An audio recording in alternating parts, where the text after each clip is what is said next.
بسم اللہ الرحمن الرحیم۔ اللہ کے نام سے شروع جو بڑا مہربان نہایت رحم والا ہے۔ استغفر اللہ۔ ایک وقت آئے گا کہ ہر گھر سے ایک ناچنے والی نکلے گی۔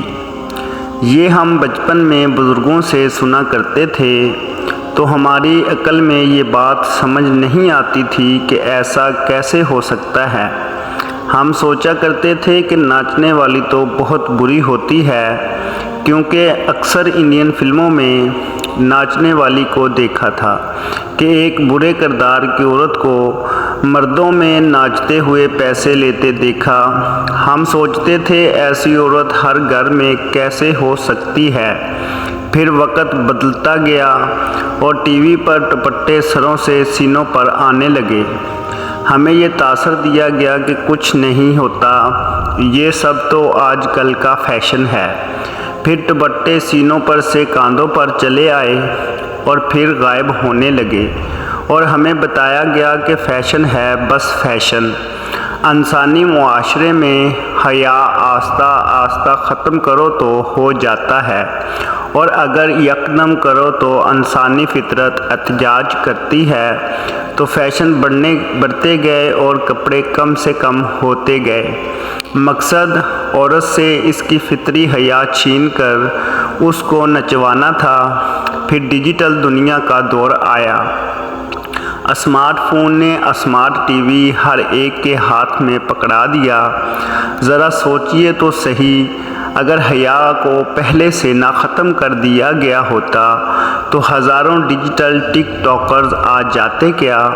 وہ لڑکی اس کی اسکرین پر ناچتی نہیں نا، مگر جن میں حیا ذرا سی باقی رہ گئی تھی وہ باقیوں کو ناچتے دیکھ کر ختم ہوتی چلی گئی۔ جو پھر بھی ثابت قدم رہیں، ان کے لیے ٹک ٹاک اور یوٹیوب پر ناچنے اور اپنا جسم دوسروں کو دکھانے میں لاکھوں اور کروڑوں کمانے کا ذریعہ مہیا کر دیا گیا تو ان سب کا حوصلہ اور بھی بڑھ گیا۔ پھر معاشرے میں ڈراموں سے لے کر سوشل میڈیا تک عورتیں ناچ ناچ کر گھی اور کھانے پینے کی اشیاء بیچنے لگیں۔ چائنا نے جو ایپ ٹک ٹاک بنائی، انہوں نے اپنے ملک میں اس پر ایسی بے حیائی کو پھیلانے سے روک دیا اور محض اپنے لیے مفید کانٹینٹ کی اجازت دی ہے، جبکہ ہمارے ہاں ٹک ٹاک اور دیگر ایپس پر عورتیں ناچنے لگیں۔ آج ان ایپ پر 90% ناچنے والی ویڈیو کا بیک گراؤنڈ کسی نہ کسی گھر کا بیڈ روم ہوتا ہے اور ناچنے والی ایک گھریلو عورت۔ تحریر معافرت شاہ باچا۔ یہ بات سچ ہو گئی کہ ہر گھر سے ناچنے والی نکلے گی۔ اگر ہم نے ابھی سے اس بات کو نہ سمجھا تو یاد رکھیں، ہماری آنے والی تمام نسل اور ہم اللہ تعالیٰ کے عذاب سے کبھی نہیں بچ سکتے۔ اللہ تعالیٰ سے دعا ہے اللہ تعالیٰ ہم کو ایسی لعنت سے بچائے اور اپنی اولاد کی اصلاح کرنے کی توفیق عطا فرمائے۔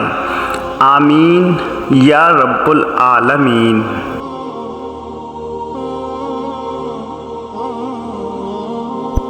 آج کے لیے بس اتنا ہی۔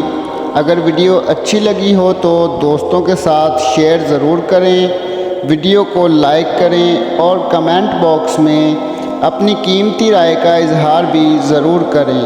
اور جن بھائیوں نے ابھی تک ہمارا چینل سبسکرائب نہیں کیا، ان سے گزارش ہے چینل کو سبسکرائب کریں اور گھنٹی کے نشان پر بھی پریس کر لیں تاکہ ہماری ہر آنے والی ویڈیو کا نوٹیفیکیشن آپ کو مل سکے۔